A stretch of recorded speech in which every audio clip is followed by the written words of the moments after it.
Turmoil in the streets of Venezuela today as protesters demand President Nicolas Maduro step down. And President Trump is taking the clearest step yet to show his support for their cause. He announced the U.S. is officially recognizing the head of the opposition-controlled Congress in Venezuela as that country's leader. But despite the upheaval, Maduro is not without his supporters and is clamping down tonight. State Department correspondent Rich Edson has the latest. Across Venezuela, tens of thousands of protesters demanding President Nicolas Maduro get out. I have felt that people are believing again. Juan Guaido is the president of the opposition-led National Assembly. Earlier this week, he began a legal process to try to replace Maduro. And today, I swear to formally assume the powers of the national executive as president in charge of Venezuela. The United States agrees. This afternoon, the Trump administration officially recognized Guaido as the interim president of Venezuela.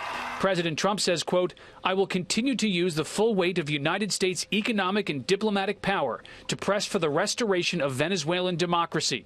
We continue to hold the illegitimate Maduro regime directly responsible for any threats it may pose to the safety of the Venezuelan people." Maduro says he's breaking diplomatic relations with the U.S. and giving American diplomats 72 hours to leave the country.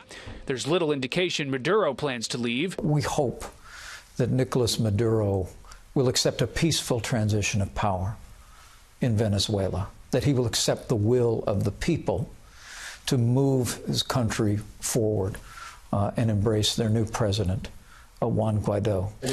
At the White House, when asked whether the U.S. would consider using military force there, President Trump refused to rule it out. We're not considering anything, but all options are on the table. Does that mean you're considering those? We're just, all options, always, all options are on the table.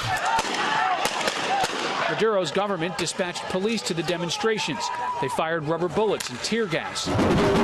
Pro-government factions also organized counter-protests. The government that made Chavez, the government that has Maduro, now has achieved significant progress. The Trump administration encourages other governments to join the U.S. and recognize Guaido as Venezuela's legitimate leader. Maduro has called the opposition little boys under the control of the Trump administration. The United Nations says 3 million Venezuelans have left their country, escaping rampant inflation, food and medicine shortages, and violence. Several U.S. allies in the region have joined the administration in recognizing Juan Guaido as interim president of Venezuela, though Venezuela's defense minister indicates the country's military is still behind Nicolas Maduro. Brett? Rich Edson at the State Department. Rich, thank you.